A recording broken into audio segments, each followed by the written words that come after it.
RogueCon 23. That's right. It is here. It's not back. It's here. It's the first one. Join the ultimate celebration of digital content with its creators, passionate fans, and industry experts. It is all happening in downtown Waco across multiple venues, January 20th through the 22nd of 2023. Now, if you want to go, you got to get tickets, and tickets are on sale at RogueCon23.com. That's RogueCon, RogueCon 23.com. Be there. I'm going to be there. Everybody's going to be there. Let's go.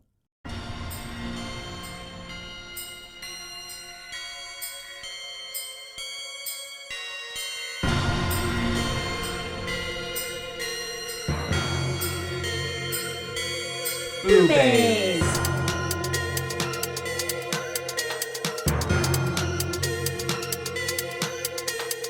BooBaes.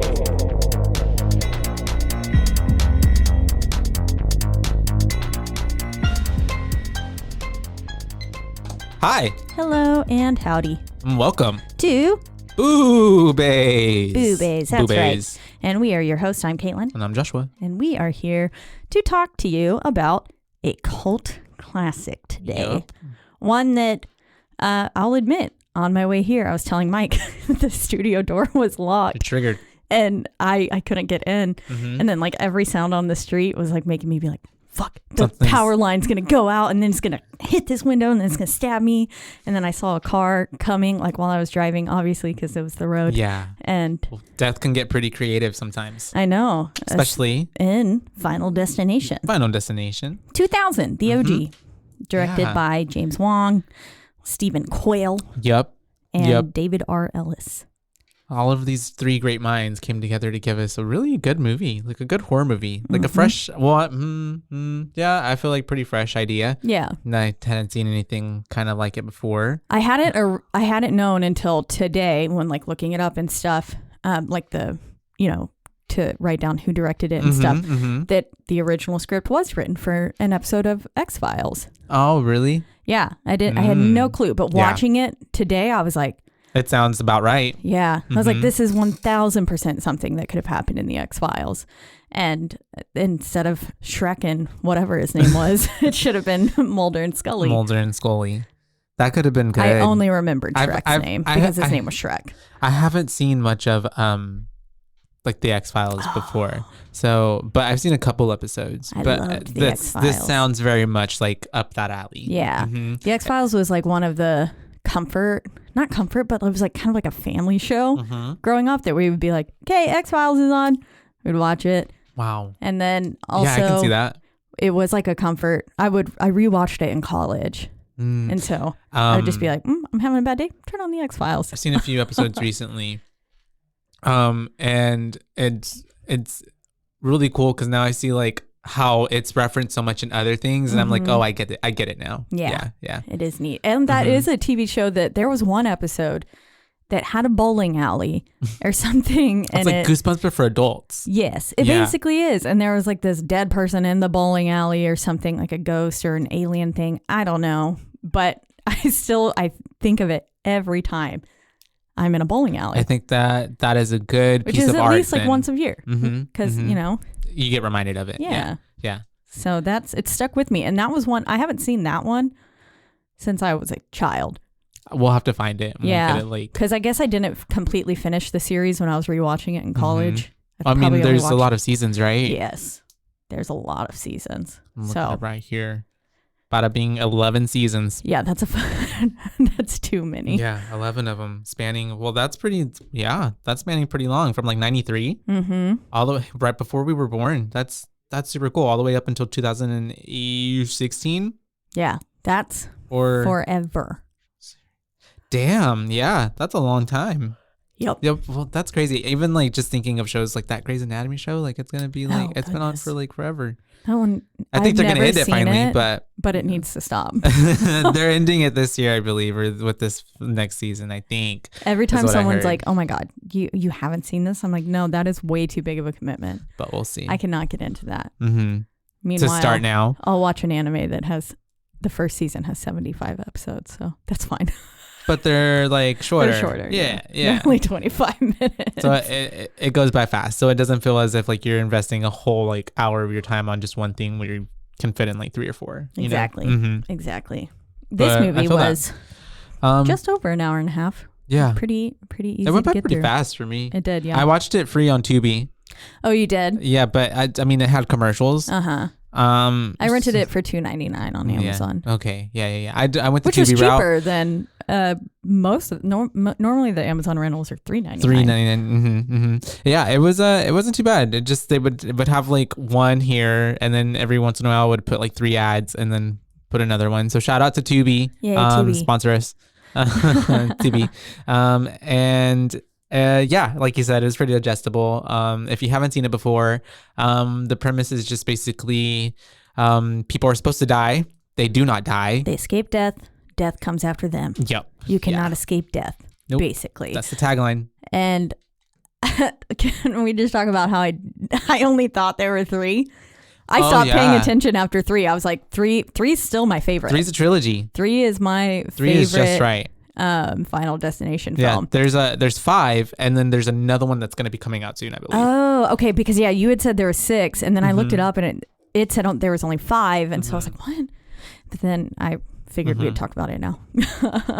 Yeah, they're supposed to be making another one, I believe. It's in the works, or it's getting I know that 2 and 5 are on Hulu.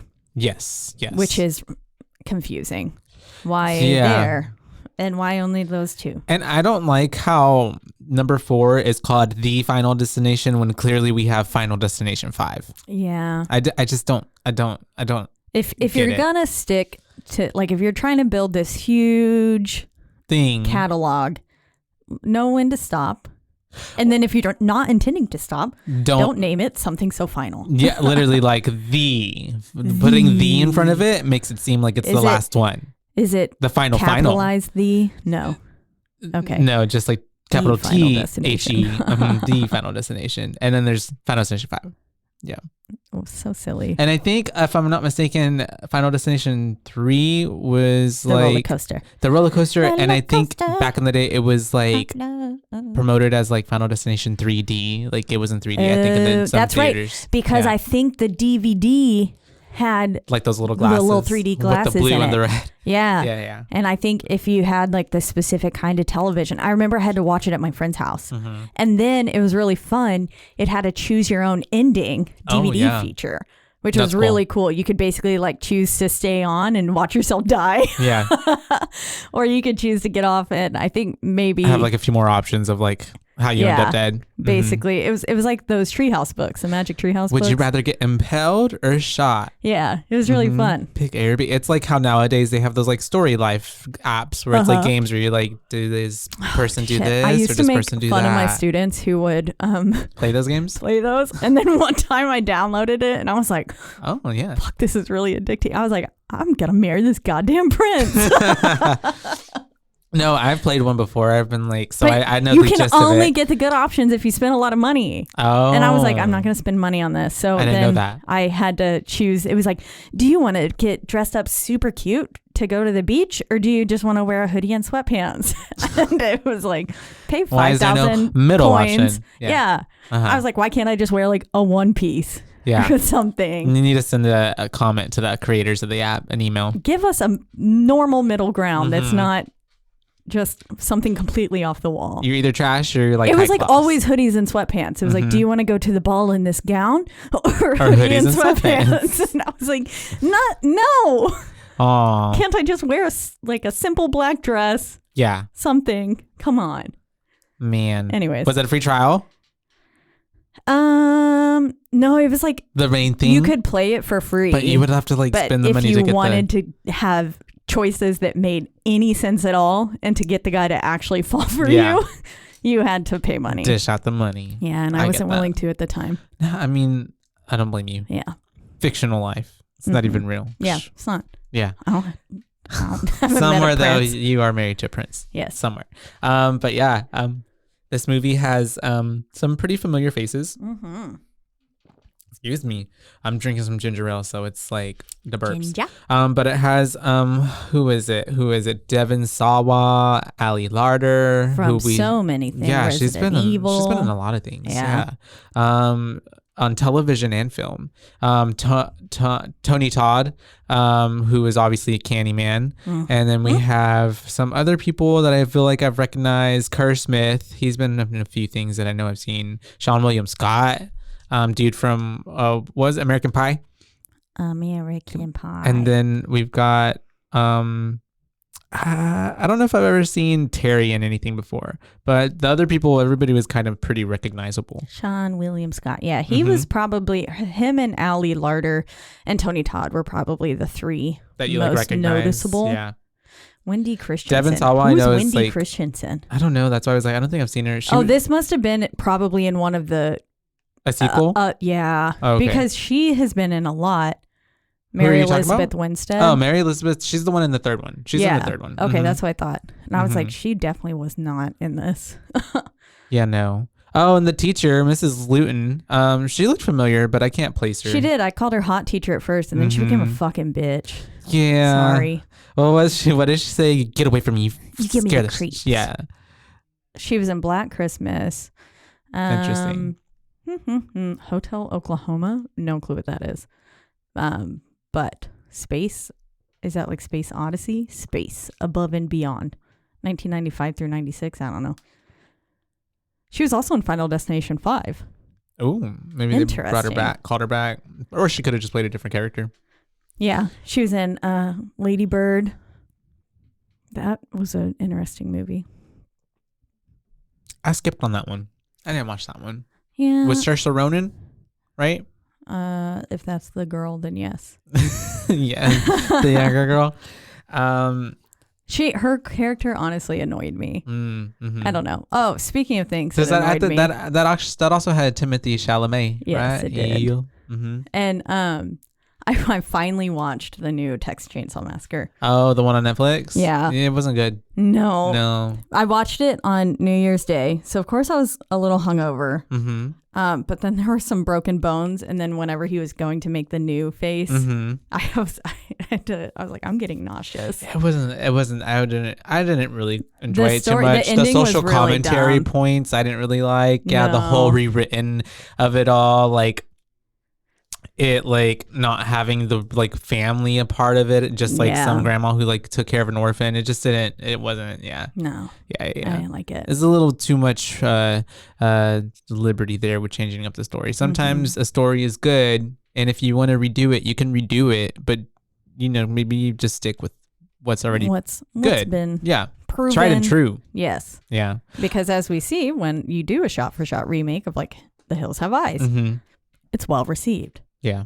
Because that was a great remake. So, anyways, but to start this film off, we basically get a nice simple thunderstorm and our title card coming in. We're getting different flashes of kind of like foreshadowing. It's like the credits going over like the scenes of like a hanging sock monkey and then the fan and then these little airplanes with little what are they called? The little propellers. Things, the propellers, going around. So and the fan blowing open we can clearly gather that someone's going to France. Yeah.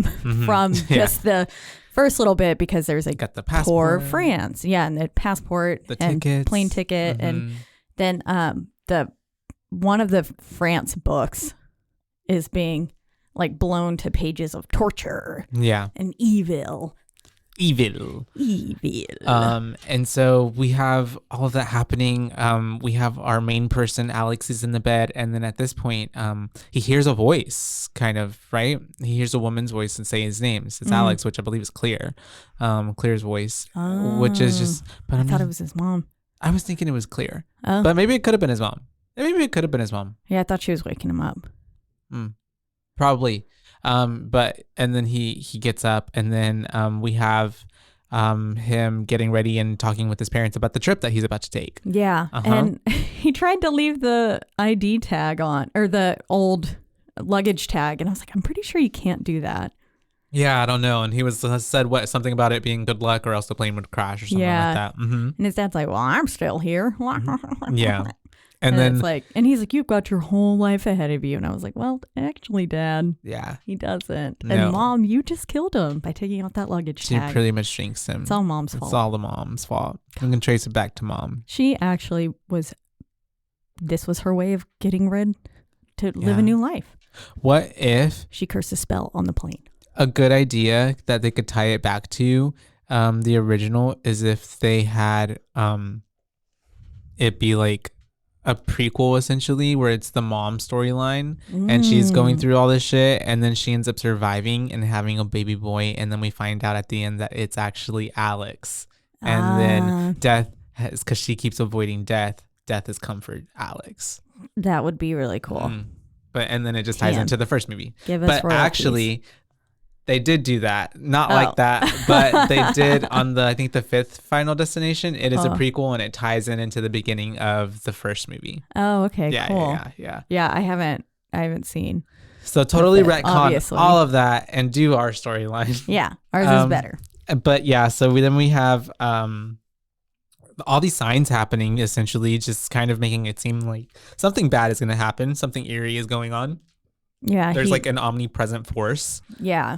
He just seems real nervous and stuff. And he goes to bed because, this is trip happening the next day. Yeah. And he's asleep and there's this, like his clock flashes from 1 to 180, which was the flight It's like number. doing this glitchy thing. Yeah.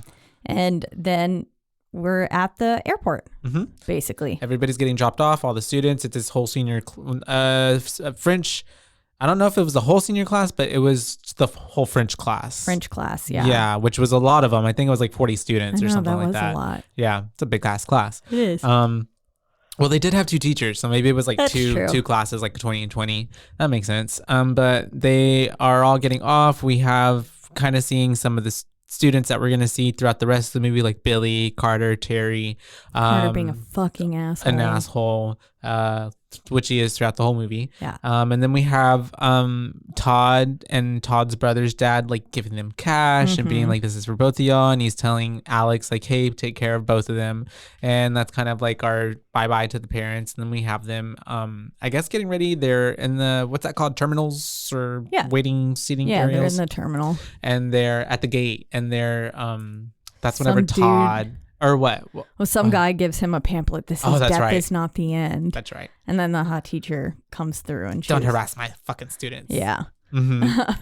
But, and then we find out that his birthday is the same time as the departure time too, which was like, Oh, and also, it does make sense. Like this came in 2000, but it was such a like, I was like, the security and like just they were just asking, oh, like, did you receive any packages? And that's it. And like, I was like, this is definitely pre 9/11. Yeah. You can just see the just the vibes. Yeah. And like I'm sure there was a lot of maybe like the next year, like they were like, oh, like yikes. Yeah, you know what I mean? Awkward. Yeah. And maybe that's why Final Destination 2 didn't come out till 2 years after. I don't know. And they were like keeping it on the ground instead of the year. literally. That's like we'll get to that one. The second one is like chef's kiss. Yeah. I don't know. But we are, what are we doing? Oh, this is, I think Todd comes up to him too. And he's like, let's go take a shit. Which is a good point. Because we're on a 7-hour flight and we don't want to do it on the airport or the airplane bathroom because what if a hot girl comes in after us, and smells our poop. Which makes sense. Yeah. Good call. And also I just wouldn't want to poop on an airplane. I try to get in and out of those bathrooms as quickly as possible just because they're so tiny and everything in there just feels really gross. I think I've only used the restroom, like peed in the airplane maybe twice. And I've been on a few airplane rides. I try not to just leave my seat. I just try to try to not just sit there. I mean, most of my plane rides have always been like 2-ish hours, that sounded like I said something. 2-ish hours. But never longer than that. So like a 7-hour plane ride, I couldn't only imagine. And then like 13-hour plane rides, because I know that's how long it takes to like get all the way to like the other side of the world. Essentially, that's so crazy. Like going from like being here to Korea or something like 17. Yeah, and imagine being on a plane that long. To 19 hours. That is so like long. That is. I would go crazy, honestly, because I think go the crazy longest enough. I've been is 9. And the way that I want to go overseas just to like travel and stuff, but I'm just like, I just the thought of being up in the sky that long gives me like cringe. Eventually, I feel like I don't even notice anymore that you're up there. Yeah. Yeah. And also, I just take so much like Benadryl or sleeping medication that you just stay asleep. So I am asleep the whole time. Yeah. Yeah. It's crazy. Or you just watch movies and they're all like 2.5 hours long or something. So like a 3-4 movies and you're there. Get a marathon, Final Destination 1, 2, 3, 4, and 5. There you go. Exactly. But yeah, they go to the bathroom. We've already seen like a shot of the plane. It looks sketch. It does. AF just through the window. It's like busted. Yeah. It looks like it's gotten in a few like bumps and things. Already. Hit some birds out of the sky or something. The movie's really building up on you feeling like we don't trust this plane. Yeah. It looked not safe. And they're going to go poop though. And of course, John Denver is playing. Really, John Denver is the culprit. John Denver killed all of them. Because he comes in throughout the whole film. Yeah. And so they like bought the whole catalog. They were like, well, let's make use of this. And really, they only bought Colorado Rocky Mountain High. That's right. It was the Rocky same Mountain one. High. And they are obviously taking care of the business, and then as that song comes on, he is having the realization like this is an artist who died in a plane crash, Mr. John Denver. And so we then get them going back out of that. They're getting onto the plane. They're getting their seats. And at that point, we see 666 on the luggage cart beneath him. We do. And we also see that like even the door looks like it could just pop open because it was so damaged too. Yeah. So it's just like, no. Nothing was like up to code. No, it seems like. not at all. And so we have him getting to a seat, but as he's doing that, the two girls, I don't remember their names, but they're like supposed to be the hot popular girls. They come and ask him to switch seats with them. I'm going to refer to them as Monica and Rachel because in the newspaper clipping that he finds with Monica and Rachel? No, it's like Claire and it's not. It's like Blair. No, I don't know. Anyways. It's something, yeah. But in that newspaper clipping where it's describing Miss Luton, what's her name? Miss Luton's death. It says Memorial like Scholarship Fund set up for those two, and I had a picture of them. But it looked like in my brain, I was like Monica and Rachel, just out of the corner of my eye because I was reading the top. Yeah, and then but to me, it's Monica and Rachel. It is. It's a blonde and a brunette. And they end up getting him to switch seats with them, even though Todd's like kind of signing to him to not to. And so he goes up, sits next to Todd, and that's whenever he notices that the little his tray table. Yeah, the thing is broken. Which is already, you're supposed to have your tray tables locked and in the upright position. Yeah, so I don't know what he was doing going for that anyways. And then he's getting a glimpse of like the little pamphlet that tells you like in case of an emergency kind of situation. We're still getting like all of these little weird, he's looking at things and things just seem off, and we have Todd next to him being like, well, now all I can do is watch Stuart Little or something like that. Yeah, which I was like, it's a great film. Did he say Stuart Little? I have no clue. It was Stuart Little. I think I missed that. Oh yeah. He was saying, he was like, man, instead of sitting next to some hot girls, I would now have to like watch Stuart Little or something like that. And then that's whenever they start taking off. Stuart Little was pre-2000? I think so. It was like a 99 maybe. Oh. Yeah.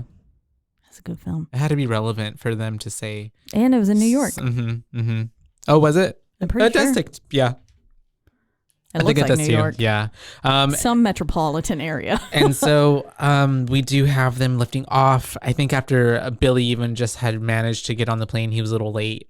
And then that's whenever we're in the sky already. And from the get-go, it kind of happens pretty fast. We have them getting some turbulence, and then everybody thinks like, oh, we're okay. But then, it starts going off, and I was like, that is radar. Not regular turbulence. Yeah, no. And then everything starts like kind of exploding, essentially. We have plane catches fire. I think does the wing like rip off or something? Yeah, and that's what why happens. Probably from the explosion. Yeah. And then there's like a gaping hole in the plane. Sucks some people out. Miss Luton is hanging on to one of the students, trying to keep her from going out of the thing. But she doesn't, she's trying to reach for her, but she doesn't quite get her hand. And she gets sucked out. And then really fast after that, it's kind of like a chain reaction. We have like an explosion of like going all the way to the back, and then it just all explodes. and everybody's engulfed in flames. Yeah. Yeah. Like so there's no surviving. no that. surviving. Yeah. Which really sucks. Yeah. Yeah. I mean, there is a small possibility to survive a plane crash. If it like maybe went down or like something, especially but everything considering just like they were still so close to land and or like to the ground. Their altitude wasn't that high yet, and that they were still they were above water. I feel like water landings are one of the more like safer options because your seat's a flotation device and everything like that, and there's typically life vest. Depends on where in the water. There in the bay or wherever they were, because they were so pretty close. That's fine. But like, imagine being in the middle of the ocean and a shark gets death. That's and Jaws I would 2.0. I would rather have, if it was like choosing over like mountains or like a forest or something, I would rather crash there and have a maybe chance of survival and foraging and being you could there. Find fresh water, and then hopefully. also like being on land as opposed to like crashing in the middle of the ocean, because then you're pretty much fucked. Yeah, because there's nothing you're you gonna can die do. Of dehydration if the animals else. don't get you, or like the seawater, the sun, like oh my gosh, can I imagine? That's so scary. No, and starting this movie too, honestly, I was sitting there and I kind of had like a mini crisis. I kind of had like an existential moment because I was like, my mortality like was like flashing before my eyes, and I was just like, my God, like I'm gonna die. I'm gonna die one day. Yeah. Like I'm not gonna be here. This is it. This is one life, and I'm thinking like I'm not gonna be here forever, and that's really like my brain thought that during Todd's little speech. Saying that we wake up and we don't, with like every hour scheduled in our afternoon, but none of it is guaranteed kind of thing. And I was like, oh fuck, it's really morbid. you know, and you want to get to a place where you're like, all right, I accept it, like, you know, we're gonna die, it's okay. But no, I'm working on it. It's a little scary. That's frightening. That's like, whoa. I mean, I've mentioned it every time I'm in a movie theater. I don't even think it's like, oh yeah. It doesn't necessarily happen when I'm watching a movie every time, but every time I'm in a movie theater, it could be the happiest film. Yeah. And then all of a sudden at some point during the film, I become like overwhelmingly aware of the fact that I'm going to die. Oh, wow. I don't know what, and it's just like, and I have to just like. You have to think it away. Yeah. Oh, yeah. I know what you mean. It's crazy. It's wild. I like stupid brains sometimes lose sleep thinking about that. I used to as a kid. Oh goodness, I had the most like petrifying fear of death. Yeah, and my family dying. Yeah, and people that you care about. Oh yeah, it was really bad. Which they kind of talked about at the end. Yeah. And so we're kicking things off because we come back to real life. That was all a premonition.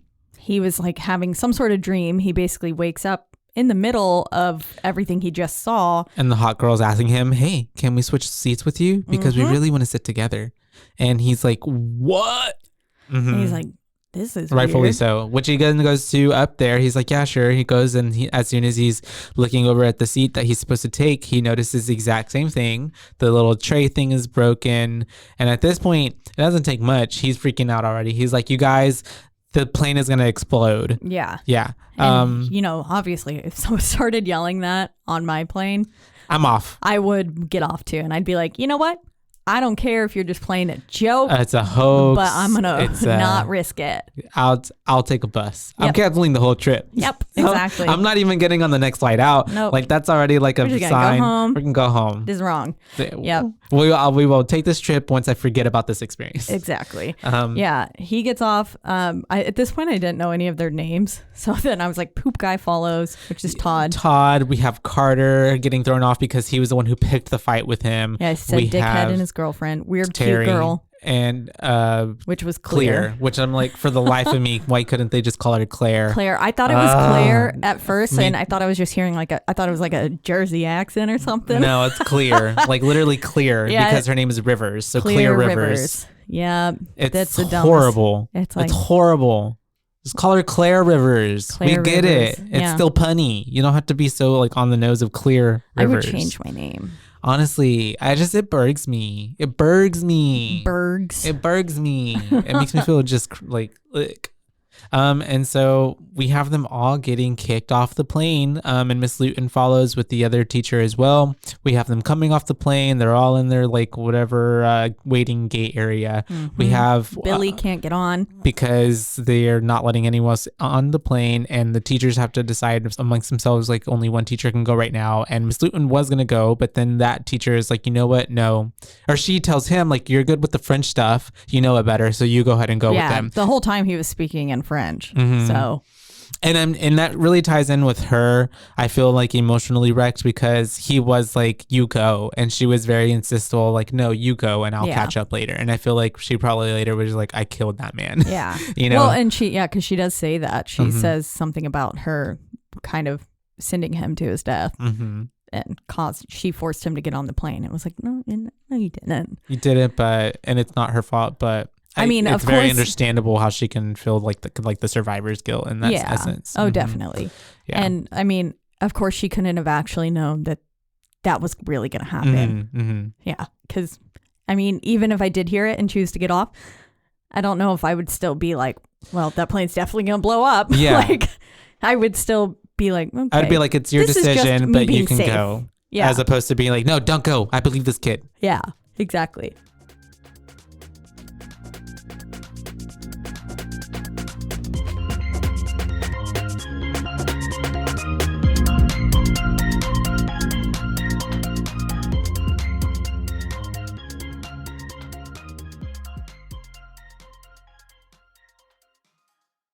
RogueCon 23. That's right. It is here. It's not back. It's here. It's the first one. Join the ultimate celebration of digital content with its creators, passionate fans, and industry experts. It is all happening in downtown Waco across multiple venues, January 20th through the 22nd of 2023. Now, if you want to go, you got to get tickets, and tickets are on sale at RogueCon23.com. That's RogueCon. RogueCon 23.com. Be there. I'm going to be there. Everybody's going to be there. Let's go.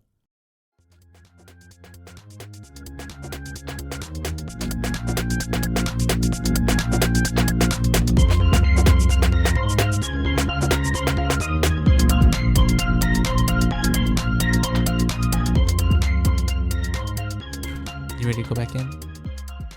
Yes. Okay. I think my anxiety's a little high maybe from watching it. Because I feel that too. I felt still like to that. this day won't get in a fucking tanning bed. From the third one. Yeah. And then I also, because of the third one, am still, and I can't drive anytime I see a truck carrying anything. Oh, yeah. I'm like, switch lanes. no, especially if it's logs. Yeah. I'm like, get the fuck out of my way. Or like things that carry like the big cinder block things or like construction parts. I'm like, even if it looks secure, I'm just like, I'll just get out the way. Because you never know. Also every time I see a nail gun, I also, the third one was my favorite. Growing up anyways. Yeah. And so then like the nail gun scene at the end of the third one where they're like, trying to reenact it.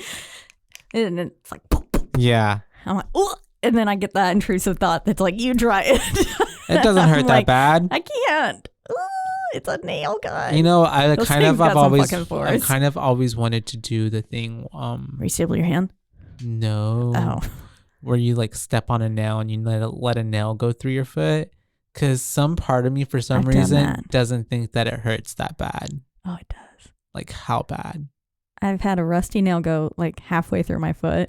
How bad was that? I mean, I was young and I have a pretty high pain tolerance. So I think I was not happy. Yeah. Were you getting tears crying? Or you're just like, oh, that just really hurts. Can y'all take it out? I probably was crying, yeah. Man. For some reason, when I see it in movies, like I know it, like, I just don't know. I just feel like, I just want to know what that feeling feels like, but without feeling the pain, if that makes sense. Yeah. Like I just want to feel like you go through, but not feel pain. Interesting. You know what I mean? Yes. Like I am also intrigued now. It didn't go all the way through the top of my foot. Yeah. So I don't know the true feeling. And then it just makes me feel like your foot's made out of Jello, even though I had to get a tetanus shot after. Yeah. Otherwise, you die. Yeah. You could die. Lockjaw. Oh. Anytime my jaw started hurting that night, because my mom told me about lockjaw at that point in time, and I was like still pretty young. Yeah. And then I was like, Oh, so my brain spiraled and like every single time I was like, Mom, my jaw's feeling a little tight. And that's how like, I felt about meningitis. Anytime I had kind of like a headache that kind of came back here, I'd be like, oh my God, I got meningitis. I had a meningitis. I'm going to die in 24 hours. Yeah. Yeah. I had to go get a spinal tap. Jesus. Bada ding boom boom. So we're all in the gate waiting area, and that's whenever Alex is kind of talking about like what he saw. He's telling, because Miss Luton, she's like, what did you see? What's going on? And he said, well, I saw like a dream that the plane was crashing and we all died. Carter is still kind of being a dick about it. And they get into a fist fight. Yeah. And like we had already found out they were only going to be 3 hours later. Yeah. They were just going to take the next flight, which was like, Carter, why the fuck are you acting like this? Yeah. He's just a hothead. Calm the fuck down. He's a hothead. Terry's like blaming him. Yeah. And stuff. And then, that's why Carter's like, they start fighting. And it's just like, yo, Alex potentially just saved your lives. You don't even fucking know. Yeah. Yeah. And then sure enough. But they're all teenagers. Even though they're like way older than teenagers. And they really do. Sure enough, we have Billy looking out of the window as the plane is taking off, and it just explodes in the sky, and which sends a shockwave, and all the glass breaks through the windows, and the police immediately start getting off the two boys and just like call it in and run off. And so we have them all kind of looking at. I wondered, do you think that do you think it would have actually shattered that I don't think glass? so. Okay, yeah, I didn't think so. I think either. that was a bit dramatic. Airport glass. Yeah. It was kind of far away. It was a bit away. And then I imagine that glass is like, like that bulletproof shit. Yeah. Thick.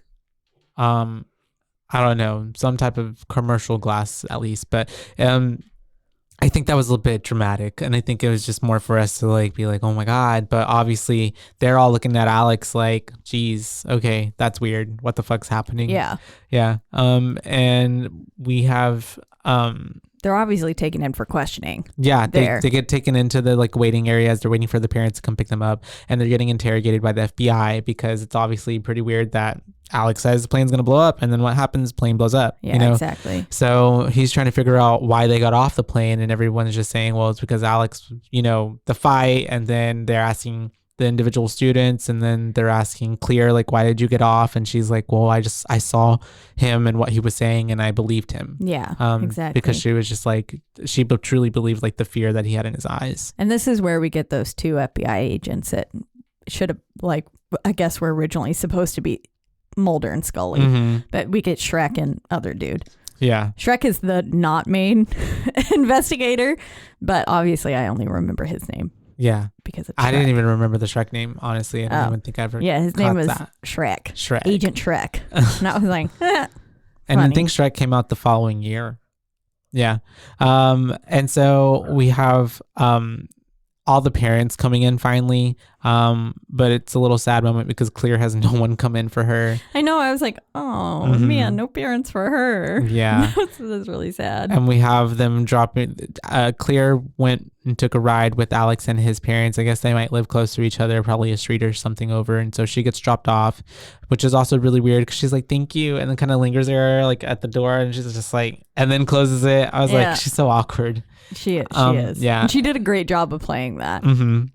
And then we have him at home with his parents, and he kind of like, he's crying into his mom's arms. We then have them all asleep, but he's not asleep. He's listening and watching to the news, describing, I'm assuming he probably hadn't slept all night, and this has got to be like the 5 a.m. news or something like that. Oh yeah, describing the plane crash and saying, that they've been searching all night, but it's likely that there are no survivors other than the 6 people who departed, or 7. Even the news mentions it, but they're like, there are no details as to why or what happened and whatever on why they departed. Yeah.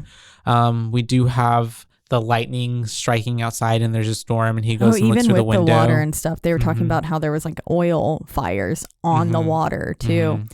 So that's really scary. Even if you landed in the water, you just sit there and burn. Yeah.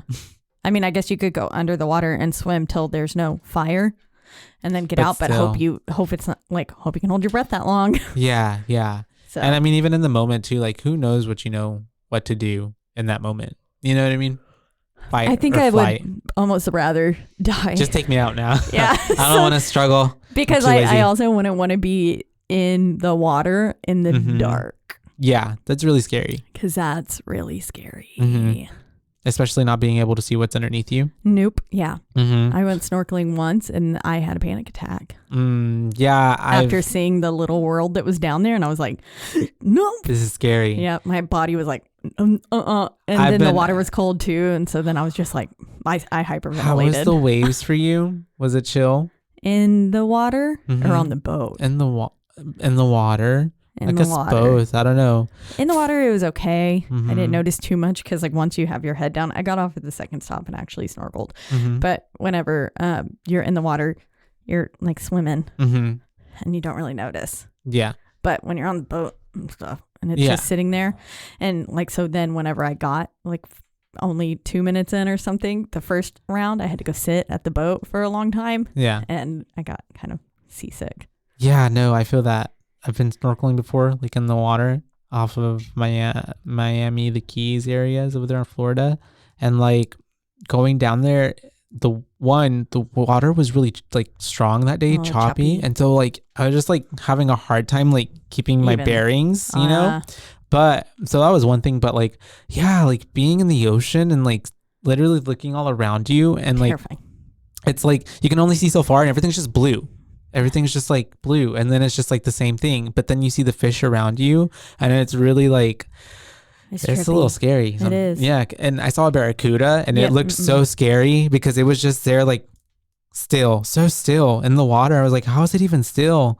And it was just sitting there waiting for something to go by, and I was like, I'm gonna stay over here. Yeah, there's at one point people were like, there's an eel over here, and I was like, I think the fuck not. Yeah. I was like running away.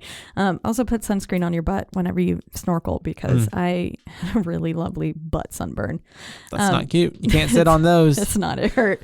But anyways, poor Alex having to watch the news, and then he, is getting that weird feeling like something's not right. We can tell because he gets up, he goes, looks out the window. Yeah. Lightning strikes right outside his house, and then we flash to 39 days later. Yeah, and we're having like a memorial service at the school. They're unveiling this statue that's supposed to represent, the students and the teachers that passed away, kind of like a remembrance thing. That's what a memorial is.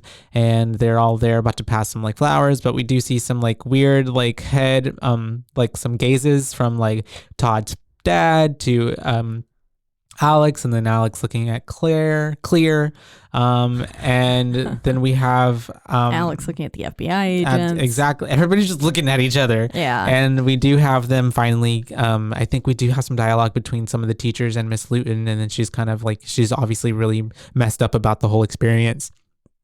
And that's whenever we do have them all getting up to go lay flowers up by the statue. Which, it was an eagle. Did that not feel in poor taste? I don't know, because of like how they fly. I don't know. Yeah. I don't know.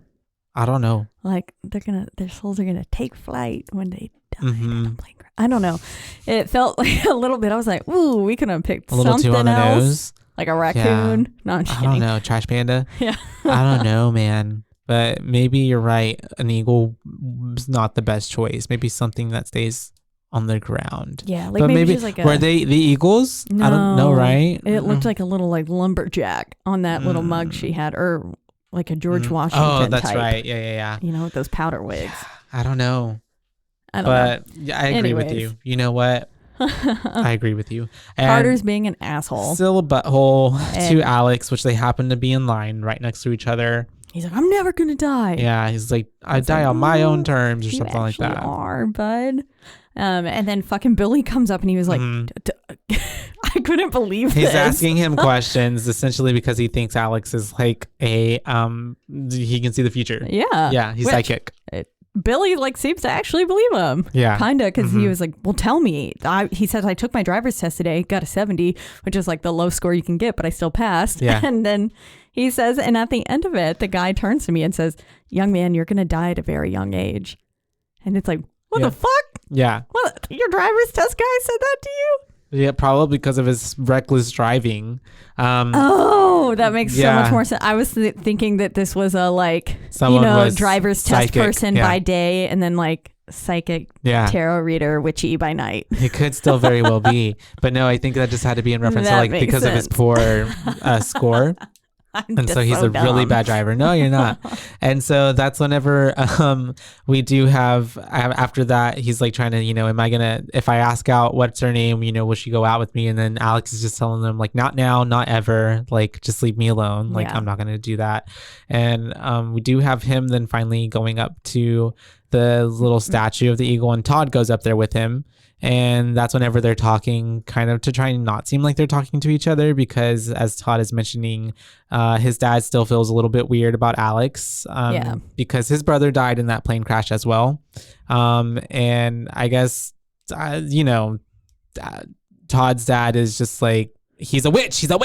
Yeah. Essentially. I don't know what it is. He saw, people have a fear of the unknown. Yeah. And his dad definitely embodied that. Mm-hmm. And we also got here the interaction between Lou the teacher and saying that, you scare the hell out of me, basically. And it's like, okay, maybe just everyone's sitting here blaming him, basically, until Clear walks up, hands him the rose, which I was like, yeah, she's like, I owe you the rose because you say, I'm like, there is a time and place. Maybe don't do that in front of everybody. Everyone, I was like, maybe just put the rose on the pile like everyone else.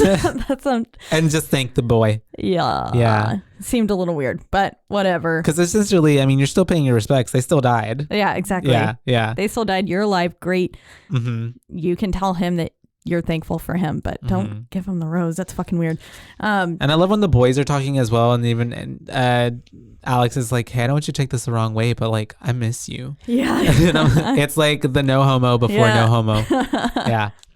If we keep our socks on. Yeah. And so that's whenever, like you said, Clearhead gave him the flower. We do have Todd giving a speech. This is that really sad poem we mentioned earlier. That made you feel existential about life and your mortality. And then we get him going to the bathroom. Yeah, back at his house. It's nighttime. He's obviously getting ready for poor bed, it seems like. And already we're getting some spooky vibes. It seems like something's off. Yeah, there's a wind blowing through the window. It closes the door, which no, we don't do doors closing on their own. That's scary. Yeah. And then he's like, what was he doing? Oh, he went to go to the bathroom. Yeah, he's classic Todd. Yep, he's using the restroom like he usually does, but then we do see like that water starts dripping or leaking out of the toilet area. So we're kind of getting this like setup of like something's brewing, something bad is about to happen. And we flash to Alex doing a bunch of shady ass looking research. Yeah. Which I was like, boy, this is making you look suspicious as hell. The FBI is already like kind of looking in on you. And then you've got like this pile of plane crash books and stuff. And it's things like, that really make him seem sketchy. Yeah. But he's just trying to understand like how and why and what in the world could have happened. And understand why he's having that. He had that premonition, Yeah. And then he's kind of getting fed up with what I guess he's like at a dead end or something. So he's like, I'm going to look at some porn. And he brings out his little porn magazine. Yeah. And he's trying to look at it. But it cuts back to Todd, and we have Todd in his restroom, and he's he's trying to dry shave, and he ends up immediately nicking his neck. And I was like, maybe don't dry shave. Dumbass. Yeah, with a very sharp blade. And then after doing that, he starts trimming his nose hairs. So with some scissors. So at every moment you think like this man is about to like trip and like stab himself, or he's gonna slice his neck. Because we're also seeing this weird like gray mass behind him in the mirror, and he even sees it. Yeah. And it's like a dark figure. Oh. It's death. Yeah. But we also, I don't know how much I cared for it. I'm glad that I know in the second and third one, they don't necessarily do a shadow figure like that. It's just like a wind or like a feeling that, that something's about to happen. That the actors are really good at portraying of like, it's almost like Spidey senses are like, whoa, Spidey senses. Yeah, they're and so that's because this made it feel very supernatural. Which again, blob, that mass, very fitting for X-Files. You're right. That would have made perfect sense. You're right. So it does feel like it's on par like that. Yeah. Or like with like Charmed. Do you remember Charmed? Yeah. Like how like the villains would be kind of like shadows like that or something. Yes, definitely. And so we have all of this stuff happening. We think he's about to die, but he doesn't. It's a little bit of a fake out because then we have him taking, which I don't know. Well, and we also get seems like it's going to be an electrocution with the boombox. He does. And John Denver plays on it. Yeah. And so he's like, nope. Yeah. Unplugs that. And he narrowly missed the water, like with the connection happening. So he could have gotten electrocuted. Yeah. And then we do have we flash back to what's his face? Yeah, Alex at this point. An owl like slams into his window, which was like, nope, that's scary. Owls are typically not a good sign. Yeah, not a good sign. Kind of a bad omen. And then his magazine like gets shredded by the fan. And a little piece falls and it says Todd. And we cut back to Todd, and he's trying to take some clothes off of a clothesline that they for some reason put in their restroom. Yeah. And I guess I've hung my swimsuit up over the tub before. I mean, I get that, but like never put a wire like in the middle of the room. No, yeah, just put it on the rack. That seems like a problem, like waiting to happen. like exactly like this. Yeah. And so immediately Todd slips and he ends up falling into the tub, and that wire gets wrapped around his neck, but the part that's still hanging up at the top is still at the top, hanging around what seems to be the shower head or something up there, and he's something choking. Strong enough to hold his whole body. He is choking, and it's getting tighter and tighter as he's like trying to get away, trying to grab like the scissors that are on the kitchen sink. And of course, his feet are wet because he slipped into the tub. Yeah, and so he can't get his footing. Good traction, and he's freaking out. And essentially, it seems to me very supernatural at this point too, because that string is just getting like yanked tighter, more and more. Because also we do see that it's all making it seem and look as though he's killed himself. It's suicide, because then that water recedes and everything goes back as he's dying. Death accomplishes its goal, and we have in the same time Alex is like trying to run up to the house, and so but by the time he gets there it's a little too late, because we do already see the fire, the police flashing lights, everyone there, ambulance, and he's being brought out in a body bag. Not before Claire he can spot Claire, and he's like, "What are you doing here?" And she's like, "Get out of here, Alex." Yeah. And he's right. He's like, "What are you doing here?" Yeah. And I mean, like, get out of where? Like, he's like in the middle of the road. Like, everybody sees him. Seen. Yeah. It would look even weirder if he just starts running. Dad comes up to him too. Like, Dad's already seen him. Yeah. And Dad comes up to him to deliver a message. Because Alex is like, what's happened? And he's like, isn't it obvious? Like, he killed himself because you allowed his brother to die or something. He said it was Alex's fault for causing Todd so much guilt that he took his own life. Which stupid, but okay. I'm like, Dad is grieving though, so we'll give him a pass. It's we do have then the next day he's going back home, I guess, or he's just taking another walk, but he goes to Claire's house. And she's like welding, so she's I guess she's like a level, sculptor. And she's pointing out the obvious, basically saying it's weird that the FBI was there investigating last night. She was like, as far as I know, the FBI doesn't investigate teen suicides. Yeah. So clearly they think something else is going on happening here. Yeah. And that was where I was like, yeah, because Agent and Mulder and Scully weren't really FBI. They were like Men in Black. Oh, yeah. Basically.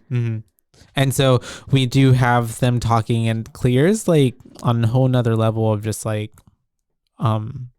weird girl vibes. I thought she was like, I was like, damn, is she hitting on him with his sculpture right now? She was, but like in a very intellectual way. It was. I was like, okay. She's coming on very strong, I can honestly. Still feel you. Yeah, she's coming on very strong. She was. And then it kind of went very deep, because she's like, we've been in the same grade for like all these years and we've never said a word to each other and all this stuff. But she's, like you said, laying it on thick. But in that moment, I could feel what you were feeling, and I can still feel you. So something is still wrong. Yeah. And so he's trying to explain to her, I guess, what he's feeling and how it's going, and basically how he thinks that death is still after them, which essentially it is. And he was like, I don't think he completed suicide. And she was like, he says like, I wish we could ask him. And she's like, well, let's ask. Go. Yeah. Which is so weird too, because I'm just like, girl, Claire, you're a whole like. Yeah. Because then they start breaking into the morgue. Are they going to break into a morgue? They do. And a funeral home, mortuary. They do. But it's the way that whenever they're breaking into, she's like, oh my God, that's such a rush. Yeah, I love doing bad things. Yeah. I was just like, that's a sign of someone who's like about to do like criminal life. Yep. Yeah. So, we do have them, whatever, breaking in. They get into the whatever that room is. Yeah. Embalming room. Yeah, that sounds right. And so that's whenever they're in there looking at Todd's body, and then Tony Todd comes up from the shadows. Yeah, as and Todd's the mortician. body, yeah. Oh, that's his right. arm. It does do this like post-mortem, like little flippity flip. Yeah. And that's whenever Alex is asking the mortician, like, why do you do that? And the mortician is like, the chemicals that we're putting in his body, that's all. It's just essentially like, even like, I know after some people die, like, their nerve endings still are working. So like people's bodies can twitch still, or move or whatever. And so that's whenever Alex is just asking the mortician questions, and the mortician is laughing because I don't know how it starts off, but the mortician's laughing because he's like, you think you can like defeat death's design. Yeah, he says in death there are no accidents, no like mishaps, no nothing like that, no escapes is basically what he ends that phrase with. And he was like, anything that happens, like airplanes we walk out of, death has a new design for all of you, and you just have to figure out how and when it's coming at you. And it's a really kind of nice speech. Yeah. And nowhere does he say like, and this is how you can beat it, and this is how you win. Like, he's just essentially saying like, you're gonna die. I mean, that's it. Clearly you got out of it, and it's still coming for you because homeboy's dead. Yeah. And because they were saying like, what are these cuts on his fingers? Oh yeah, that's right. And they were mini lacerations. The cuticles were like trying to break from through trying the to string. get through the cord, which, and then he was like, well, that means he didn't kill himself. And I was like, well, some people can still try to kill themselves, and then he was like second, but we know that he didn't. Yeah. And so that's whenever we do have them figuring out, okay, or he kind of has an epiphany, like, all I have to do is figure out death's design and we'll beat it. And then they end up leaving. It's pretty much it that we have with Mr. Tony Todd. And then we do and he says, I'll see you soon. Oh, that's right. Which is very creepy, but he's like, you're gonna die. Yeah. And so we do have them talking, I guess it's the next day. I don't know how, because it seemed like it was nighttime when they busted up in there, but it's daylight. They're at this little cafe and they're talking. He's trying to tell Claire, like, I can, as long as I pay attention to the signs, and like, he tells her about the newspaper clipping. I can figure it out. And then she kind of mocks him. She does. She was like, oh, so I'm having this coffee. So C, I'm gonna C for coffee, gonna like die because, her name's Clear, starts with a C. Yeah. Coffee. She's like that. She's patronizing him. Yeah. And she's basically saying like, you're going to go crazy if you try to look at the signs and try to figure out your death. She's like, we are alive, and like, that's it. Like, and that's it. That's, she's pretty much what I feel like most of us are usually just like, not facing death or thinking about it. He's just basically trying to ignore it. But then he does see this bus pass through like the reflection of the window, but there's no premonition, but there's no bus on the other side. So obviously it's a vision. Yeah. And we're like, ooh. And so that's whenever he gets up and he's like, saying like, basically, you can believe me or not, but I'm going to figure this out, and I'm going to, and then he almost gets hit by a bus at that point, right? That's later. That's later. My bad. This is where Carter is driving past. Oh, that's right. Pulls that dickhead move because he sees them there drinking coffee. And then he's like, hits I have to Billy. get into this. Like, I'm going to put my nose in everything. Yeah. Almost takes out Billy and causes like a 3-car pile up almost. Turns around, gets out of his car. And of course, it's him and Terry. And then, Miss Luton has to walk out at that point as well. There, yeah. Everyone's there. Billy, after he got himself up off the pavement. Yeah. And Terry's basically saying like, I'm over this. I want to live my life. Like, that's just what I'm going to do now. This isn't going to be the most important moment in my life. She's like, they're dead. I'm not. And then she walks into the road, and it's a Regina George moment. It is. She gets struck by that bus. But so hard that bus. Blood comes out. Yeah. And it goes all over Miss Luton and the kids, and they're all like, what the fuck? Yeah. That bus was going way too fast for that kind of road. Probably. To have like had that amount of impact on her. But it's a whole bus too. That's a lot of momentum hitting you. That's true. But I feel like it had to be going at least like 50 miles an hour, which that seemed like, if you have a little cafe. It should have been like a 30 or 20 area. 30 is what I was thinking. Yeah. And I don't know if 30 would have done it. But we needed the blood and guts. Yeah. And so they're maybe all the brakes like, were out on it, like in Final Destination 3. Oh, yeah. when he's sitting at the drive-thru. I get scared at drive-thrus with a hill behind me. By the time we get through this episode, we'll have recapped all the deaths from from Final Destination 3 as well. It is. It's true. And it also gave like that Speed movie with Sandra Bullock whenever the brakes are cut off on the. Have you ever seen that? I don't think so. On the bus. So yeah, it's like a public bus, and someone puts a bomb on it, and like they have to keep the bus going over 80 miles per hour, or else it blows up. It's way too fast, obviously, for any bus. Have I seen that? It's a really good movie. You should watch it. It's not a scary movie. Maybe really, I've just heard the plot of it. It's like a thriller-ish movie. It's pretty good. It's got Anthony Hopkins. He's the villain. Mr. Hannibal Lecter. Yeah. And cool. Keanu Reeves. Oh, nice. Him and Sandra are the main two people. But we do have homegirl's dead. And so that's whenever we're watching the news again that night, I guess, and it shows going how over the explosion happened. Oh, that's right. The explanation for it. Yeah. And so basically he can see the trajectory and combine that with his mind of, his memory, his vision, and see how the explosion would have hit them, and basically see the order that they would have died in on the plane. And he puts 2 and 2 together that's how the people in real life are dying. Yep. Because he was like, Todd went first, and he would have been the first because it was by his seat that it exploded. Yeah. And then he said Terry would have been the next in line from the 6 who are still alive. And then next it was Mrs. Luton. Luton. Yep. And so, of course, we flash to her house. She's inside, moving away now, I guess, and is, clearly struggling with this and like not wanting to leave this town she had lived in her whole life. And then she looks outside, and of course, fucking Alex is out there snooping around. And I was like, bud, he's not going about it the right way. Making yourself look so suspicious. Yeah. And then especially because she calls the cops. She does. And then he's sitting there like messing with her tires. He could have been cutting a brake line. Yeah, and that's exactly what it looks like. Even though whenever they're like, "What are you doing?" He's like, "I'm just making sure there's enough air in the tire." And they're like, "Get in the car. We're going to the station." So he ends up getting driven off to the station, and which in essence as well, I'm thinking like this actually could also be a good thing, because if it's in custody and she actually died while in custody, then it's clearly not him. It's not him. Yeah. But lo and behold, she doesn't die yet, but she does pull out a record of Mom's favorite, John Denver. Good old Johnny Boy. And it apparently Rocky John Denver Mountain High only has one song, and that is Rocky Mountain High. Is that song about death? Do you know? I think it's just about love in Colorado. Gotcha. Okay. Colorado, Rocky Mountain High. Gotcha. Those are the only words I know. I don't know any John Denver song really, so I'll have to listen to it after this. I listened to that song when I was in Colorado.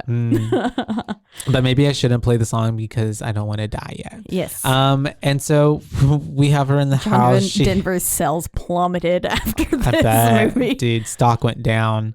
And so we do have her making like that tea or drink with the vodka, right? And then she's making tea and sees the thing in the teapot, sees the mass, and kind of freaks out. And then she pours the tea and then has another freak out. And you really like kind of are it's edging you again, basically, because as she's going to make the tea, the burner goes out and she has to light it again, and it's a real close-up shot of that burner, of that pot. And you're like, she could explode, something could happen, and then it's just poop. There's a lot of teasing in the movie with are they going to die this way, or are they not? And so which is good because it builds up the tension. And then we do have it leading up to she's got that crack in the cup, and so she's puts it next to the computer, right, or on top of the computer. Yeah, and before that we had even flashed back to Alex and Shrek. The cops, yeah. And basically he's kind of getting interrogated.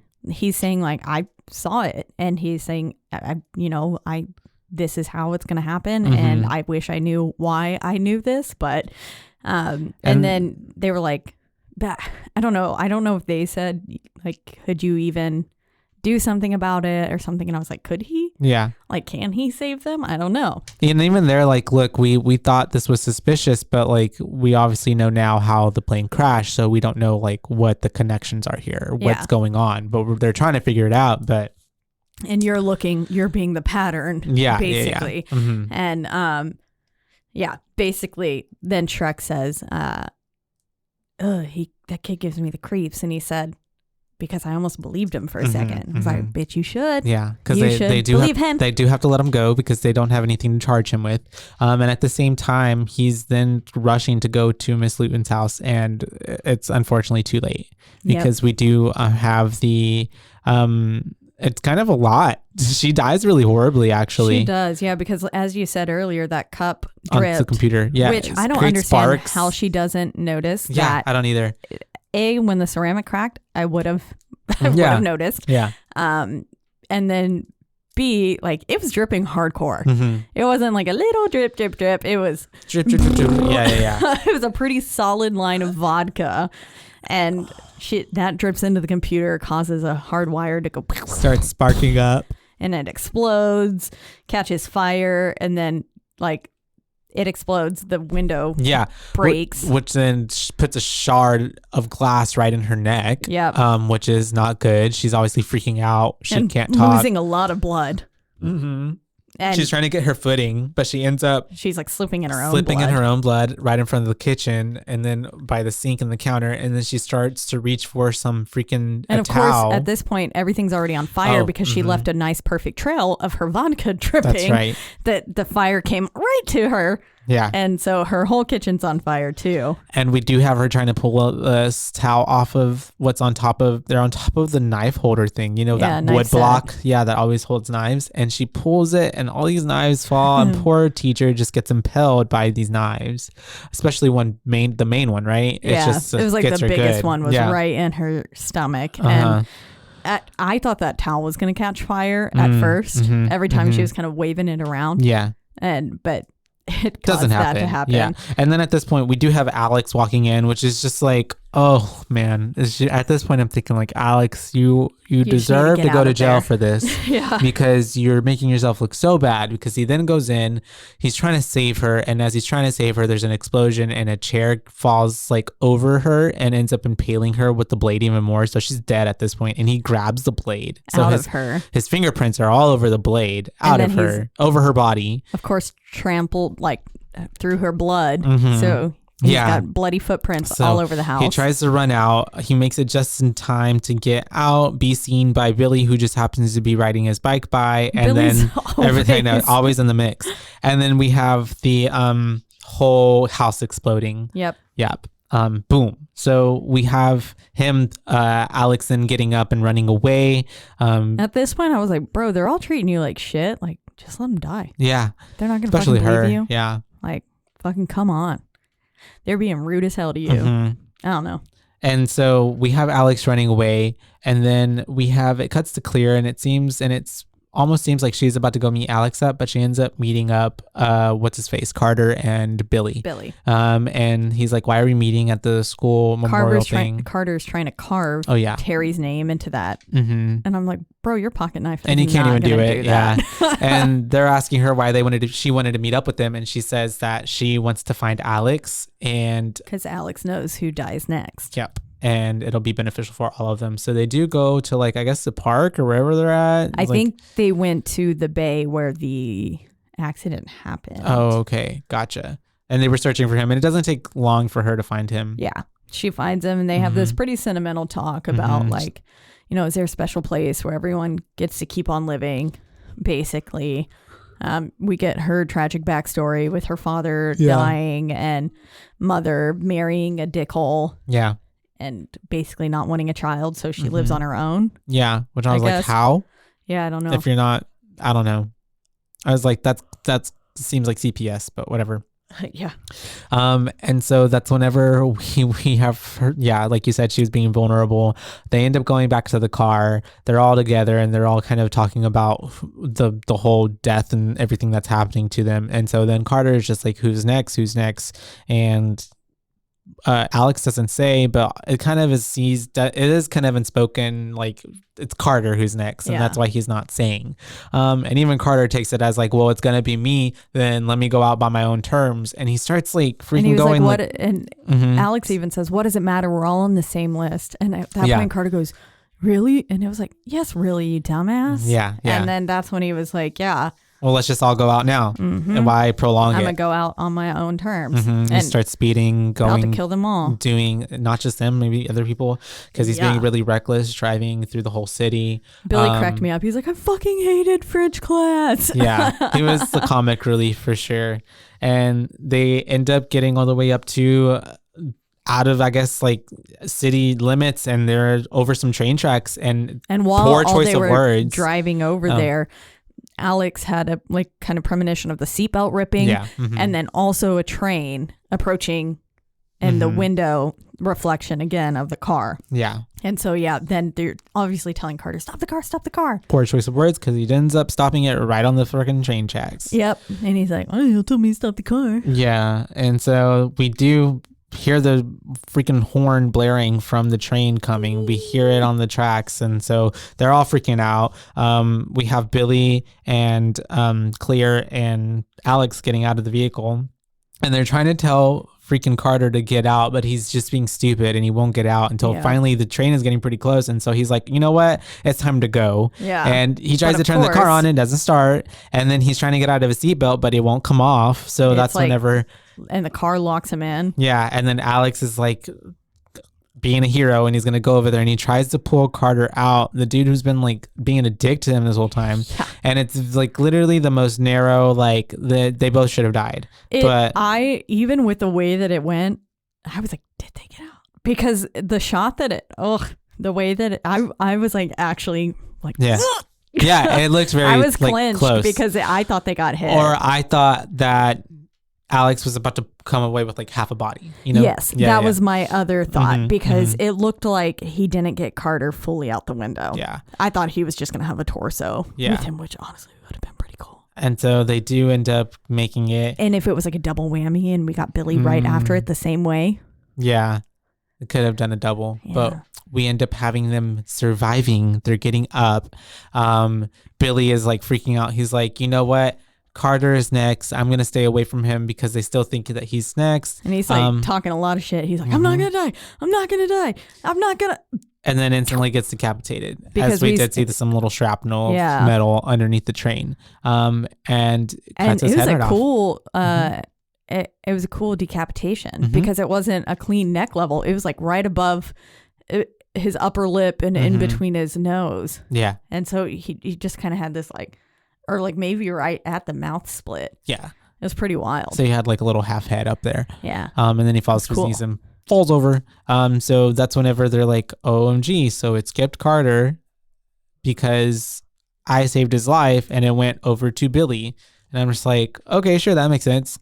And so that's whenever they're like freaking out. And he says, Clear and Alex is next. Yeah, Alex and Clear have to like run away essentially because the cops are coming, and then she's gonna go put him in her dad's cabin. And then we have, I guess, you know, what's his face? Why was I gonna say Derek? What's his name? Carter. Staying, because obviously his car was involved in the accident, so he's gonna probably explain like, well, what the hell happened? We were trying to get out, and then he died, I guess. Yeah. And so that's whenever we do have, it just kind of goes over to Alex, right? Yeah, we're with Alex in her dad's cabin. And he's like safety proofing everything. You can just tell he stinks. He looks so hasn't grimy. showered. It's probably been a week or so. Yeah. Yeah. And then he's like eating something weird out of the can. Looks like cat food. Yeah, I was like, is this cat food? I think or it like was. weird mush? At first I thought he was gonna like light one of those things that go under food to keep it warm, you know? Yeah. And then it was like, oh, that was food. Okay. Yeah. But yeah, he's got, you know, like heavy leather gloves on and stuff. Everything is just very like dummy proof. Yeah. So that way, and he's like extra chewing this mushy food to make sure that he's not going to choke. And you can tell he doesn't like it either. What it gives to is maybe like Claire had like left him with a couple things and was like, I'm going to come back in a couple days and give you more food. But because she's being watched by the FBI, she can't leave her house and go there. Otherwise they'll find him. Yeah. So he's been kind of just like doing it on his own there. And so we do have, what's her face? Claire then, oh yeah, no, because he's in the house. Yeah, that's right. The wind rolls in, and you're like, oh, here it is. We see is. leaves coming from under the door, and so it rolls enough to where we have these like fishing poles. Is that what it is, or something falls? Yeah, it was a fishing pole that got like, I think can of food that he was eating got knocked out of his hand. Then it hit the fishing pole, made the fishing pole like fall over, and then the lure wrapped around the door handle, opened it, and then some sort of knife like was gonna fall through the fucking door. Yeah, but he had stopped it, and then he opened it and he found like a rusty lure. They were the hooks, the lures. And he was like, tetanus, I outsmarted you. And basically, and I was like, boy, don't taunt this. He's taunting like, death, man. You gotta stop. It's getting a little arrogant. And so we do have, it does seem like he's losing his mind. And then we cut to Clear, and she's looking out the window. She's looking at the cops, and we then don't see her in the window as the cops are looking up, and she's at their car. And I'm like, oh, she's really about to give him up, because she's like, look, if y'all go get him, I have to come with you, and y'all have to make sure that he's safe. And she's essentially just doing that because she knows like he can't survive out there so long. He's going to die of like starvation or dehydration or something else, you know? And so that's whenever they're like telling her, you can't go with us, but we promise you he will be safe. And so they go up to the, we cut back to him at the cabin, and he starts noticing that he got he gets that, something reminds him, or that premonition. He remembers that he didn't switch spots. He sees the paper that you talked about. Yes. Rachel and Monica. He sees them and he was like, I never switched spots. Clear's seat was technically in front of mine. Had I not moved with them. Yes. And so like at that point in time, you know, she's actually next. And so then he's like, I have to get out of here. And goes help Clear. And then we flash back to Clear, and shit is going down outside of her house, basically.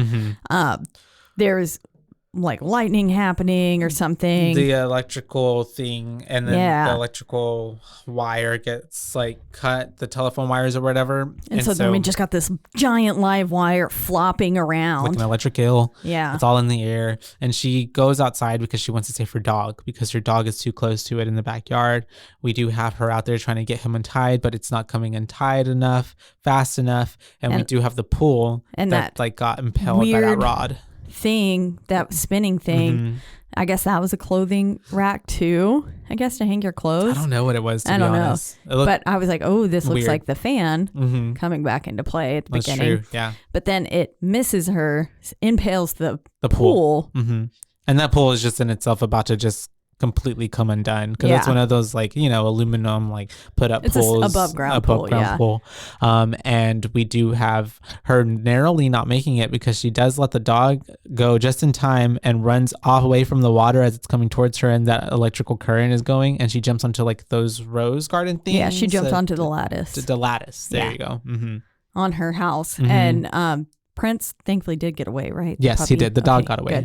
I heard him kind of yelp at one point while I was writing, and I was like, oh no, did no, he die? Because he went around and he was like looking at her and looking at the electrical stuff, and I think there was another shadow or something that was supposed to be like death, and he was like I to didn't death. Like that. Okay. And while all this is happening, we're also kind of like flashing back to Alex running from now the FBI, because they are chasing after him. They're chasing him, and the boy gets on the lake. I'm like, that does not seem like a good plan. He like canoed across the lake, got to the other side, and they were right there. Yeah, because they were like, okay, we're just gonna drive around this little lake, and they were chasing him, and then he like falls down, almost kills himself, gets a log like through the face, and then he's running again, and then there's another lightning strike, and it like makes a tree fall over. This tree falls on top of him, which alone probably would have killed somebody. Killed him. Yeah. But it's on top of him, and he's like literally getting drowned by the tree, because he's like in this little shallow water, mosh but pit area. He can't get his head up. Thankfully, he does get out though. Sure does. Because Clear's not dead yet. Nope. And he gets to her eventually. She's having one lucky event after another. Yeah. Because she's so much wild shit is happening in her house. From getting through the house that's now catching on like sparks going everywhere and things getting thrown everywhere by winds, and then like she ends up making it all the way to her garage, but like even as she gets in the car, like we see like things are like outside there's still that electrical thing, and then obviously the motorized system isn't working because for the door the electric like everything is fucked. And she's trying to get out. Yeah. And like essentially, I think at some point she just ends up putting it in reverse and like puts that hoe in yeet and just like rips the whole thing off and goes back. But she can't get far. Something also comes into the car, punctures the gas line. Yeah, from the front. Then it all just runs out of gas. And then now, of course, with all the fire. And she's like right in the middle of the driveway. Accelerant. Yeah, with this live wire. We've got fire already happening. We've now got gas leaking everywhere. There's so many ways she can die. Yes. And then there's also turpentine now spilling from the garage as well. So this car is like primed. Death trap. To go up. And then that's when Alex gets to her and he's like, stay in. Yeah, he's like, don't touch the door. Yeah, because you're grounded right now. With the tires. Yeah. But if you touch this metal and stuff, you're going to get fried. Yeah. So he kind of feels like he does what he feels like is the only thing he can do. I'm going to save you. He's, so he's going to essentially tells her like, you know what to do. Whenever I grab this little wire thing, like you need to get out of the car and run as fast as far away from here. Which I don't know why he didn't like take off that really heavy duty jacket he had on and use something to hold it. Yeah. And so I was thinking that too, but it's a movie. And so we do have him grabbing it. She gets out. She runs off as he's getting electrocuted essentially. And then blown back from the fuse, like something exploding. And he gets... Yeah, thrown all the way back. And he's got like steam coming off of him. And we do see that everything starts dying down. Like even the electrical current that was going through that wire is like done doing what it was doing. And so we have the two cops running, or FBI agents running up, and Clea running up to him. And I mean, I thought he was pretty much dead at this point. Yeah, because they said he didn't have a pulse, or he's not breathing. He didn't have a pulse. And then all of a sudden we're back on a plane. Yeah, we're going down a runway, the tarmac thing. What is that called? Anyways, a runway, I think so. Yeah. And then we see Carter and Clear on the plane, and then Alex pops up. So you're like, oh, he's not dead. And they just landed in Paris. Yep. It was only 6 months later, I was like, I don't know if that's enough time. I don't think I would be able to get on a plane quite for a yet. while. Especially not going to Paris. Yeah. And that's a long plane ride. Yeah. And they end up getting, but maybe, it's that trip they never got to take, but it's too soon. And so they end up getting there, and we do have them at this little cafe, kind of like the same setup where they were earlier, in front of a cafe on a corner and everything. And, they're trying to enjoy themselves, but we do have Alex who's like, there's just that one thing that it still bugs me. Something doesn't feel right. Yeah. It doesn't feel right. And he starts like bringing up his little plan, and he's like his little pattern thing. Had that shit like ready to go. And even the Clear is just like, oh, not this again. Yeah. And Carter's like, stop, don't bring it up. Because him and Clear are together now, clearly. Yeah. Clearly. And of course, the street performer in the background is playing John Denver, which I don't expect to go to France and hear John Denver being played. For real. Yeah. And it was in French as well. And so like the language, but we do have them kind of talking about it. And we have what's his face, Alex, like starts hearing the John Denver in the back, and then picks it up, and then he's like, oh my gosh, okay. And so he gets up and he's like gonna go away from them, because I think at this point every little thing is setting him off. Yeah, he's like, something happened. The waitress lit the heater that was next to him. Something fell off, made glass shatter, fall down, and so he's just like, every little thing is scary. And he knows that he would be next. He should be the next target. So I think he's also trying to remove himself from them to like keep them safe. Yeah. And then he ends up, because he tells him, he's like, meet me back at the hotel room later or something like that. And so he's about to cross the street, and Clear like yells his name and saves him, because he almost gets hit by a bus. Because she saw the reflection of the... Or she saw, much like he did, that like kind of premonition of the bus in the window when it wasn't there yet. As that's happening, Carter is the one who jumps and saves him out and gets him out of the way.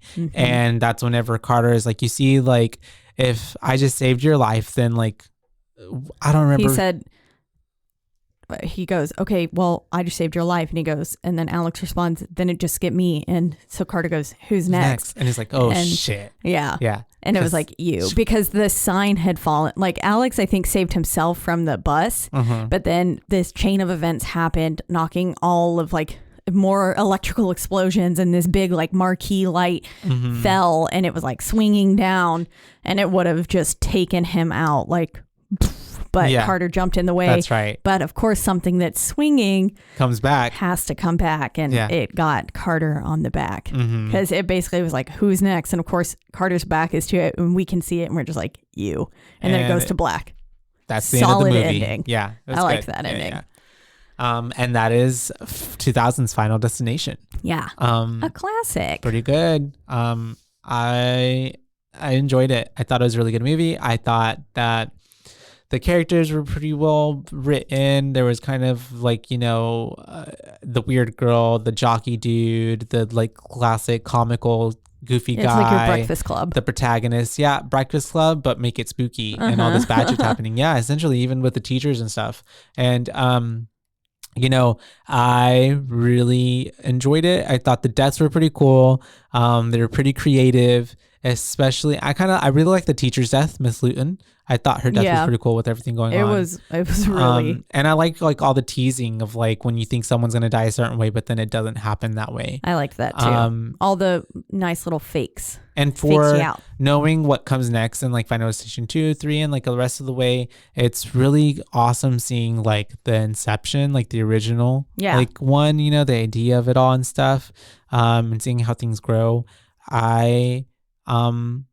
For that reason, I'm going to give it a 4.5. That's exactly the number I thought you were going to say. Yeah.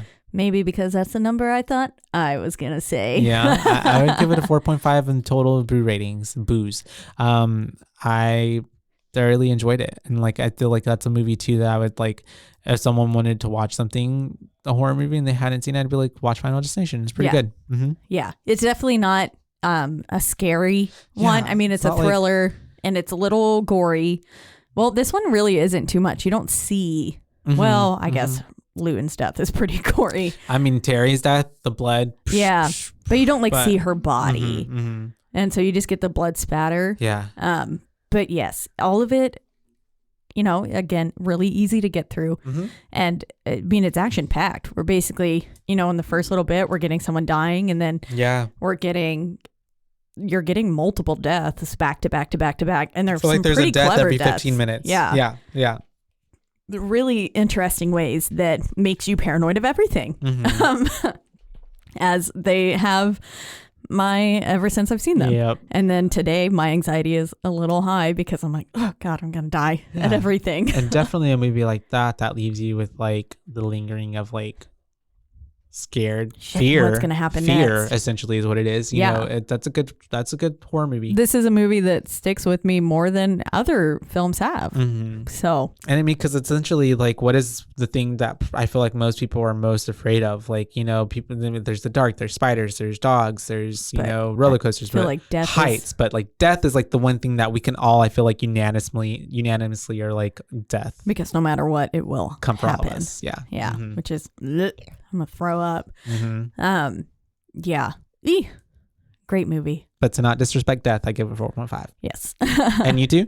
Yeah. Yep. Yeah. I really enjoyed this one. I'm curious to see how 3 stands up in my adult mind, as compared to 1 and 2. I've seen these way too many times. Even like I watched the second one probably a week ago. Oh, really? Yeah. I haven't. The third one maybe a couple years ago. I haven't seen any of them in several years. So I'm excited. It was kind of like the first one, I think I'd only seen once. Okay. No, actually, I think I've seen the first one probably 2 times, but a long time ago. This was definitely, I think, just like only my 3rd time watching the first one. Yeah. And like actually watching it. And then the second one I've seen probably 2 times as well. And then the third one, obviously, I've seen a fuck ton of times because I really liked it. And see, the second one's my favorite. So that's the one that I've seen. Yeah. I've seen that one at least 10 times. Probably have seen the third one as much because, well, we had it on DVD. And so my friend and I would just watch it all the time. Yeah. So I think that's why that one stuck in my head as much as it did. But yeah, I'm really excited to see how that one stands up. Yeah. It stands the test of time. And the second one has a continuation. You can't cheat death, right? They all continue. Yeah. They're all go in line with each other, but this one clears in the second one. So I like that too because it's going to draw back to this one as well. Exactly. And so if you haven't gathered already, the next film we will be covering is Final Destination 2. However, yeah, before that, right? We are going to be doing So this was that surprise we were talking about for the new year. We're wanting to cover the listener requests. We mentioned this a while back. We kind of covered some of them in the month of October, but we want to cover, we have quite a list of listener requests. And so every other week, we want to come out with an episode that's specifically from a listener and tell like y'all's favorite horror movies or least favorite, if you want to be like Brittany. And let us know why you fucking hated this movie. Yeah. I love that. We love to shit on a movie. And then of course we would, read your reviews. So you can always send those in. All of those people communicated to us through Instagram. And so that is what we're going to start doing. So every other week, basically, I guess like the second and fourth weeks of the month, you can expect a listener episode as well, in addition to. So we'll be covering a listener episode later on this week, but the next film we'll be covering in our main lineup is Final Destination 2. Numero dos. Yeah.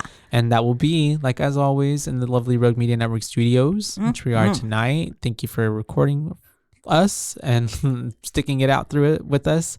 This one had a few asides, but it was fun. Yeah. And then where can you find those lovely other podcasts that Rogue Media Network You can find them, all of the podcasts that they have, you can find it in one central place that is RogueMediaNetwork.com. That's right. Or you can find it on a slew of podcasting platforms, the biggest two being Spotify and also Apple Podcast. But wherever you do listen, don't forget to rate, review, like, and subscribe. That's right, because that is the only way we can get ahead in this world. And then if you want to let us know your favorite scary movie or least favorite and get on our list of listener requests, you can do so by reaching out to us on Instagram, and that is at BooBaes Podcast, and that's at BOOBAES Podcasts, because we're your BooBaes, not your BooBabes. That is right. Yeah. Yeah. And I realized we actually did cover one of the listener requests on the on the list. It was Sinister 2. Oh, we did? Yeah. Oh, and so funny. I'll have to go back and actually get this person's review On that one. Yep. So we can Tag it in. cover it, because I was like, oops. I didn't realize we'd covered one from that list. So we can do something to show them that we saw their it's not like a request. Yeah. Really, it was just, it's not really a listener. I think she's listened a few times, but it's a friend of mine. Gotcha. I don't feel as bad. Oh, that's okay. We'll figure out a way to do it. But all right, you guys, until next time. Bye, bays.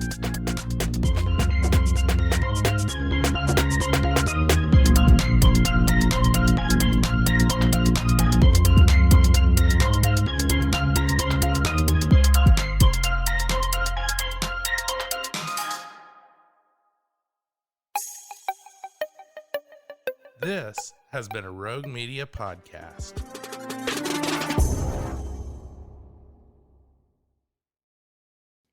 Join the ultimate celebration of digital content with its creators, passionate fans, and industry experts. It's all happening in downtown Waco across multiple venues on January 20th through the 22nd, 2023. Tickets are on sale now at RogueCon23.com.